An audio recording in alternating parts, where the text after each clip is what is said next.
හරි. අද දවසේ අපි සාකච්ඡා කරමු මේ 2014 මාපාංක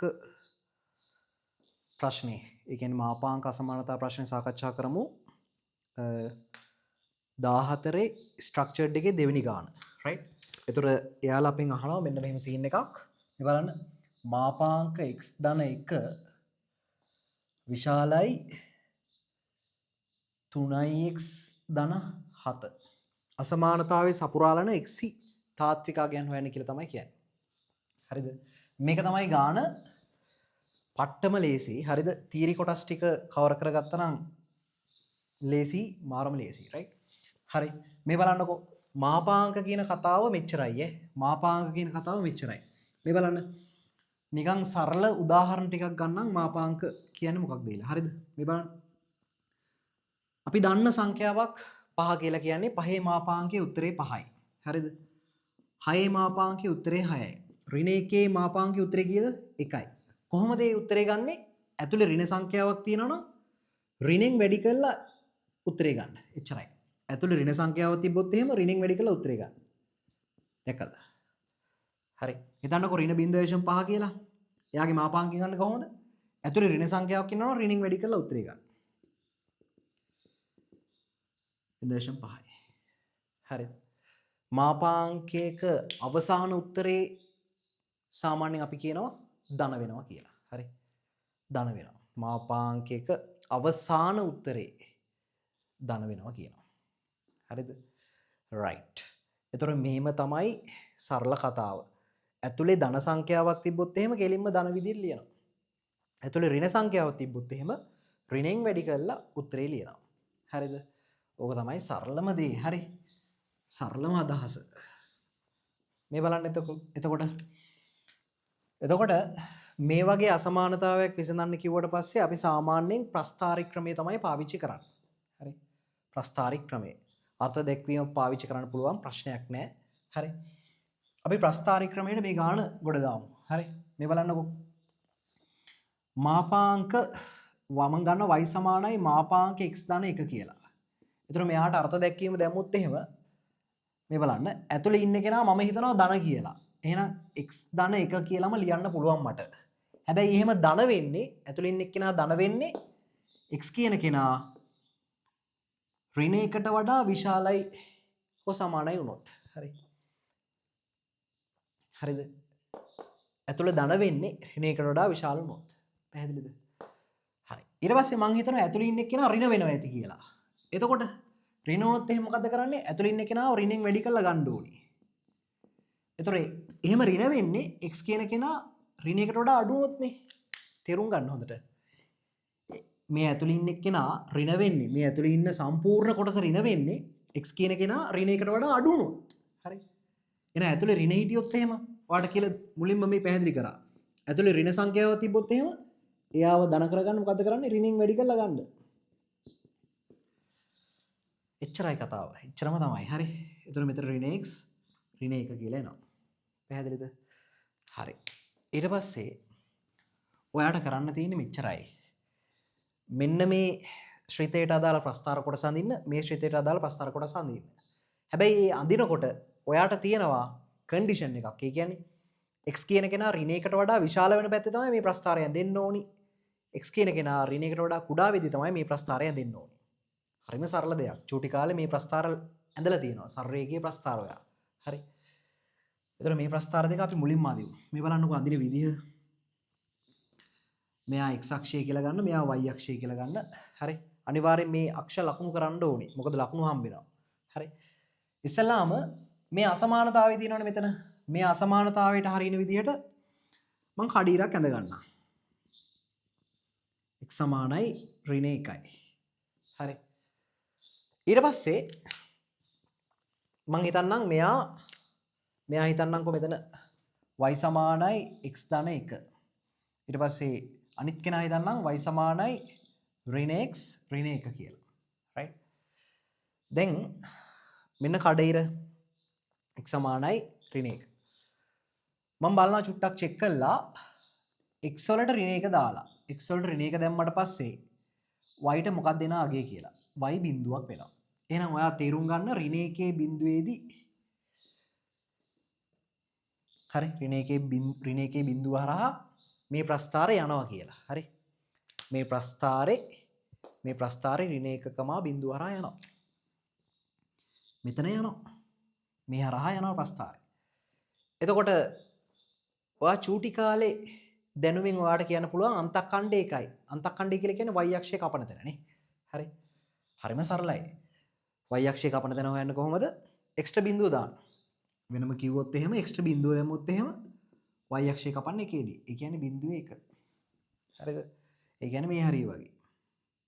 0.1. එතන මට යා කරන්න පුළුවන් මෙන්න මෙහෙම. පැහැදිලිද? ඊට පස්සේ මෙයා ගත්තට පස්සේ මෙයාගෙත් බලමු x සමානයි ඍණ 1 වුණාම y කීයද කියලා. x වලට ඍණ 1 දැම්මට පස්සේ ඍණ වාරයක් ඍණ 1 ධන 1 වෙනවා. එතකොට මෙතන බිඳුවක් එනවා. එතකොට ඍණ 1 බිඳුව. එයත් එහෙමයි. මෙයාගේ අන්තක්ඛණ්ඩය කපන්නේ ඍණ 1කින්. ඒක ගන්න කොහොමද? x සමානයි බිඳුව වුණාම y සමානයි ඍණ 1 වෙනවා. ඒ කියන්නේ බිඳුවේ ඍණ 1. එයා යන්නේ කොහෙන්ද? මෙන්න මේ හරහා. ඔන්නෝම යන්නේ. හරි. හැබැයි මෙන්න මේ ප්‍රස්ථාර කෑල්ල ඇඳෙන්න ඕනි කොහොමද බලන්න y සමාන x ධන 1 කියන ප්‍රස්ථාර කෑල්ල ඇඳෙන්න ඕනි x විශාලයි ඍණ 1 වෙන පැත්තේ මේ බලන්න හරිනේ ඇඳලා තියෙනවා හරි x කියන කෙනා ඍණ 1කට වඩා විශාල වෙන පැත්තේ තමයි මේ ප්‍රස්ථාර කෑල්ල ඇඳෙන්න ඕනි y සමාන x ධන 1 කියලා ලකුණු කරන්න ඕන අනිවාර්යයෙන් හරි එතකොට මේ ප්‍රස්ථාරය ඇඳෙන්නේ x කියන කෙනා ඍණ 1කට වඩා අඩු පැත්තේ නේ මෙයා y සමානයි ඍණ x ඍණ 1 පැහැදිලිද හරි ඊට පස්සේ මේවා ඔයාට කරන්න පුළුවන් නම් එහෙම කරන්න වෙලාව තියෙනවා නම් නැත්තම් ඕනේ නැහැ ඇත්තටම. හරි. තීරුම් ගන්න ඕන හින්දා චුට්ටක් එහෙම කරලා පෙන්නුවේ. ඊට පස්සේ මෙතන බලන්න 3x ධන 7. එයා මම ගන්නවා y සමානයි 3x ධන 7. එතන මේ සරල රේඛාව කොහොමද අපි අඳින්නේ? මේ බලන්න අනුක්‍රමණයේ 3ක් වෙනවා අන්තක්ඛණ්ඩයේ 7ක් වෙනවා. එතන මේ කට්ටියගේ අනුක්‍රමණය 1යි. මෙයාගේ අනුක්‍රමණය ඍණ 1යි. හරි. ඊට වඩා බෑවුමක් තියෙනවා මෙයාගේනේ 3යි අනුක්‍රමණය රයිට්. ඒතර එයා කොයි හරහාද යන්නේ කියලා අපිට පොඩ්ඩක් චෙක් කරගන්න ඕනේ. ඒතර අන්තක්ඛණ්ඩය 7යි. ඒ කියන්නේ x සමානයි බිඳුව වෙනකොට y සමානයි 7 වෙනවා. ඒ කියන්නේ බිඳුවකම 7 හරහා යනවානේ. ඒ වගේම x අක්ෂයේ ඡේදනය වෙන තැන හොයන්න y ට බිඳුව දාන්න ඕනේ. y බිඳුව වුණාම x එනවා මට. y බිඳුව කරන්න x ගන්න පුළුවන් එතකොට ඍණ 7 බෙදීම 3යි කියලා. එතන මට ගන්න පුළුවන් ඍණ 7 බෙදීම 3 දී බිඳුවනේ. ඒ කියන්නේ කොයි හරියද? ඍණ 7 බෙදීම 3යි කියලා කියන්නේ 2.0 ගාණක් එන්නේ. ඒ කියන්නේ මෙන්න මේ හරියදි වගේ. අනුක්‍රමණයේ ධනයි. රයිට් අනුක්‍රමණයේ ධනයි. එහෙනම් මට අඳින්න පුළුවන් මෙයාව අන්තක්ඛණ්ඩයේ 7යි තියෙන්නේ.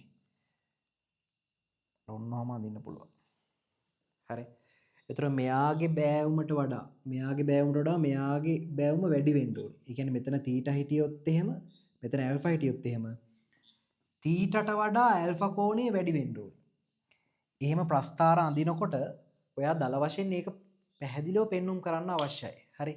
දැන් මෙයාට සමාන්තරව මෙයා ඇදලා හරියන්නේ නැහැ. මෙයාට වඩා බෑවුම පොඩ්ඩක් වැඩි වෙන විදිහට මේ අඳින්න ඕනේ. පැහැදිලිද? ඊට පස්සේ එයාලා අපෙන් අහනවා දැන් හරි. දැන් අපිට විසඳුම් ගන්න පුළුවන්. මොකද්ද කරන්නේ? එයාලා අපෙන් අහන්නේ මාපාංක x ධන 1 කියන ප්‍රස්ථාරය විශාල වෙන්න ඕනි 3x ධන 7ට වඩා. එතන මාපාංක x ධන 1 කියන ප්‍රස්ථාරය නියෝජනය කරන්නේ කවුද? නියෝජනය කරනවා ප්‍රස්ථාර කැලි දෙකක්. එකක් තමයි මේ ප්‍රස්ථාරය y සමාන x ධන 1. අනිත් ප්‍රස්ථාරය තමයි y සමානයි ඍණ x ඍණ 1. ඒ ප්‍රස්ථාර කැලි දෙක තමයි මාපාංක x ධන 1 කියන ප්‍රස්ථාරය නිරූපණය කරන්නේ. ආන්ගේ ප්‍රස්ථාර දෙකම ඇයි ඉතින් මාපාංක x ධන 1 කියලා කියන්නේ මේ ප්‍රස්ථාර කැලි දෙකමනේ. හරි. ඒ දෙන්නා විශාල වෙන්න ඕනි 3x ධන 7ට වඩා. එහෙනම් එහෙම වෙන්නේ කොහොමද? කොයි හරියද එහෙම වෙන්නේ? මේ බලන්න. මෙයාට වඩා මේ y සමාන x ධන 1 රේඛාවට වඩා මෙයා උඩින් ඉන්නේ. මෙයාට මේ රේඛාවට වඩා මෙයා උඩින් ඉන්නේ. ඒතර ගැලපෙන්නේ නැහැ. රයිට්? මේ රේඛාවට වඩා උඩින් ඉන්නේ. හැබැයි මේ බලන්න මෙන්න මෙතන පොයින්ට් එකෙන් පස්සේ මෙන්න මේ ලක්ෂයෙන් පස්සේ මෙන්න මේ පැත්තට ඒ කියන්නේ මෙන්න මේ ටික මේ ටික ගත්තට පස්සේ y සමානයි 3x ධන 7 කියන රේඛාව තමයි මේ ඉන්නේ. ඒතර මේ රේඛාවේ මෙන්න මෙතන පොයින්ට් එකෙන් පස්සේ මේ පල්ලෙහා කෑල්ල යට ඉන්නේ. හැබැයි y සමානයි ඍණ x ඍණ 1 කියන ප්‍රස්ථාර කොටස උඩින් යන්නේ. හරි. ඒතර අපිට වෙන්නත් ඕනේ කාරණාව මොකද්ද? මාපාංක x ධන 1 ප්‍රස්ථාර කෑල්ල විශාල වෙන්න ඕනේ. මේ උඩින් යනවනේ. ඒ කියන්නේ උඩින් යනවා. විශාලයි කියන්නේ අදහස. හරි. 3x ධන 7 කියන ප්‍රස්ථාර කෑල්ල මේ යටින් යනවා. එහෙනම් විසඳුම් කුලකේ වෙන්නේ මොකද්ද? මෙන්න මෙතෙන්ට අදාළ අපි අගය හොයාගන්න අවශ්‍ය වෙනවා. මෙන්න මේ ඡේදන ලක්ෂයට අදාළ x වල අගය හොයාගන්න වෙනවා. ඒ x වල අගය මම හිතන්නම් බීටා වෙනවා ඇති කියලා. හරිද? බීටා වෙනවා ඇති කියලා. අන්නේ අගය හොයාගන්න ඕනේ. ඒතර කොහොමද මෙතන බීටා වල අගය හොයාගන්නේ? ඔයා කරන්න ඕනේ මෙතන මේ තියෙන 3x ධන 7 කියන රේඛාවයි y සමානයි x ඍණ x ඍණ 1 කියන රේඛාවයි විසඳන්න ඕනේ. විසඳුවට පස්සේ ඡේදන ලක්ෂ්‍ය ඛණ්ඩාංක එනවා. හරි. මේ බලන්න විසඳුවට පස්සේ 3x ධන 7 සමානයි ඍණ x ඍණ 1 4x වෙනවා. ඒතර මෙයා 7 එහා පැත්තට ගිහම ඍණ 8යි x සමානයි ඍණ 2යි කියලා එනවා. අනේ x වලගේ ඍණ 2යි කියලා කෙලින්ම ගන්න පුළුවන්. ඒ කියන්නේ බීටා සමානයි ඍණ 2ක් වෙනවා. එහෙනම් විසඳුම වෙන්නේ මොකක්ද? මෙතනින් මම ලියන්නම් විසඳුම් තාත්වික අගේ පරාසය අහනව නැපෙන්. එතන මට ලියන්න පුළුවන් x අයත් ඍණ අනන්තයේ ඉඳලා කවුරු දක්වාද? ඍණ 2 දක්වා. එතන මේකෙදි මේ අසමානතාවයේ සමාන ලකුණක් නැහැ. නැති හින්දා අපිට කොටු වරහන දාන්න බෑ. සරල වරහන තමයි දාන්න ඕනේ. එතන මෙයා තමයි විසඳුම් කුලකයේ වෙන්නේ. x වලට අදාළ තාත්වික අගයන් වෙන්නේ මෙයා. පැහැදිලිද? ඔය විදිහට තමයි ගැටලුව හදන්නේ.